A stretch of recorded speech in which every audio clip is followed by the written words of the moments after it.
ये है अद्भुत रहस्यमयी कहानियों की दुनिया का प्रवेश द्वार। अगर आपको लगे कि आप ऐसी दुनिया में आ गए हैं जहां अनजान खतरे इंतजार करते हैं, जहां गुत्थियां सुलझती हैं, जहां डर आपको गिरफ्त में लेता है और जहां बुरे सपने सच्चाई बन जाते हैं, तो इसका मतलब है कि आप है उस जगह में जिसका नाम है मिस्टीरियस मैनर।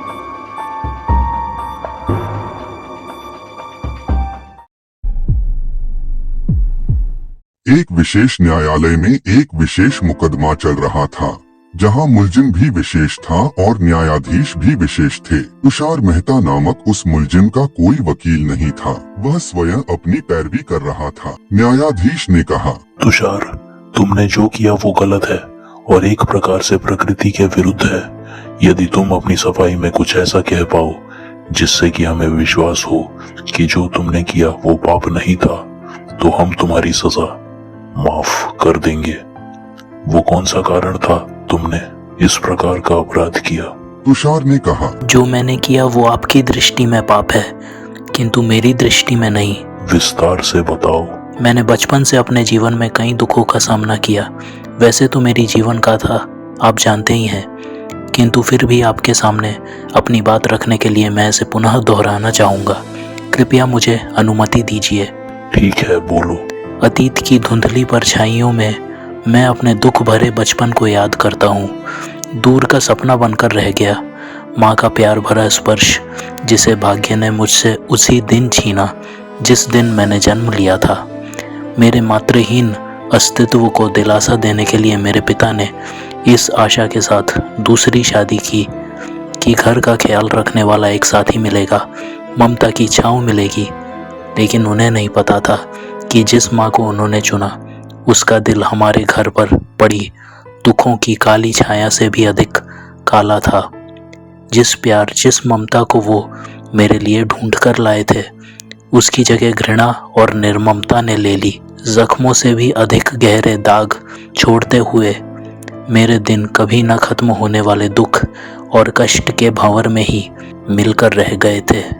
उस औरत ने मेरे जीवन में दुर्भाग्य बनकर प्रवेश करते हुए मेरे बचपन को नारकीय बनाया। उसने छलपूर्वक मेरे पिता से उनकी जान और संपत्ति ले ली। मैं चुपचाप अन्याय होते देखता रहा। मेरी बात किसी ने नहीं सुनी। उस औरत ने अपने प्रेमी की मदद से मुझे एक ऐसी अनजान जगह पर छोड़ दिया था जहाँ पर उसे लगा कि मैं जीवित नहीं रह पाऊँगा। लेकिन मैं जीवित भी रहा और वापस भी आया। कुछ भले लोगों ने मुझे बचाया और अनाथालय में डाल दिया।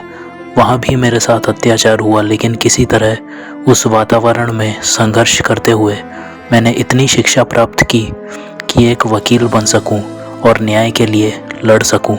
वकील बनने के बाद भी जब मैंने अपने घर को पाने का, दोषियों को दंड और अपने माता पिता की आत्मा को न्याय दिलाने का प्रयास किया, तो पता चला कि उस न्याय को पहले ही खरीदा जा चुका था, जिसे पाने के लिए मैंने जीवन के कई वर्ष लगा दिए।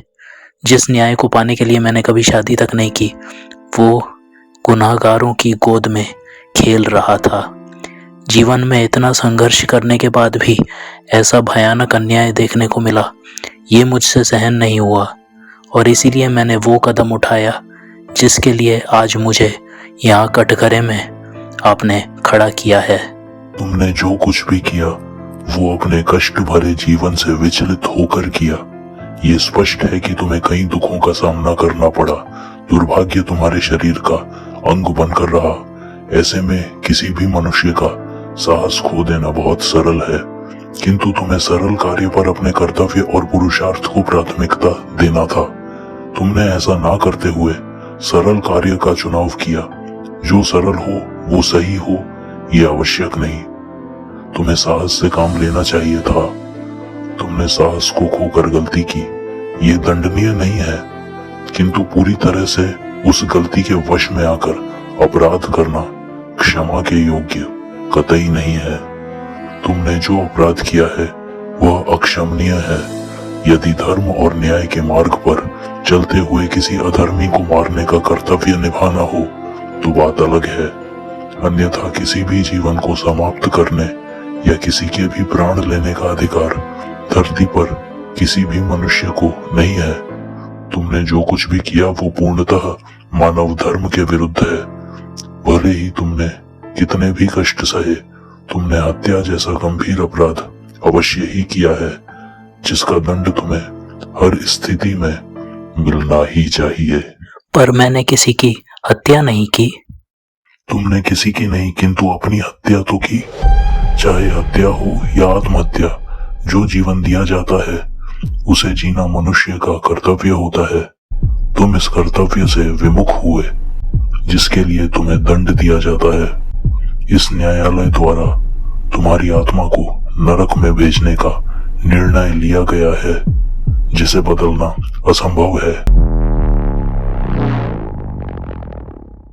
नहीं नहीं, मेरी बात तो सुनिए। मैं लेकिन तुषार की आत्मा की बात नहीं सुनी जाती और उसे पकड़कर नर्क में भेजने की प्रक्रिया शुरू की जाती है। क्या लगता है तुम्हें नर्क कैसा दिखता है?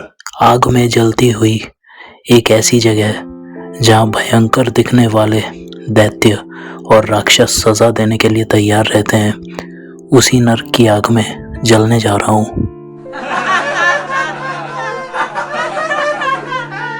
उसकी बात सुनकर सब हंस पड़े और सबने एक चुटकी बजाई।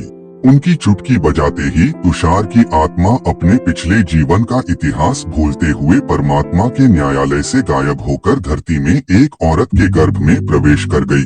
जो पुण्य करते हुए मृत्यु को प्राप्त करता है, उसकी आत्मा देवात्माओं के साथ स्वर्गलोक में ही रहती है, और जिसे नरक भोगना होता है उसे मृत्यु के बाद फिर से जन्म लेकर जीवन व्यतीत करना होता है। उसे जन्म और मृत्यु के बंधन से अलग नहीं होने दिया जाता। नर्क की अपनी स्वतंत्र सत्ता या अपना अलग रूप और अस्तित्व नहीं। शायद इसीलिए धरती को मृत्युलोक कहा जाता है और इसीलिए इस मृत्युलोक को ही नरक माना जाता है। यदि कहानी पसंद आई तो लाइक और सब्सक्राइब करें। धन्यवाद। मिलते हैं अगली बार फिर किसी नई रहस्यमयी कहानी के साथ। रहस्य, रोमांच, डर और अनिश्चितता की दुनिया में, जिसका नाम है मिस्टीरियस मैनर।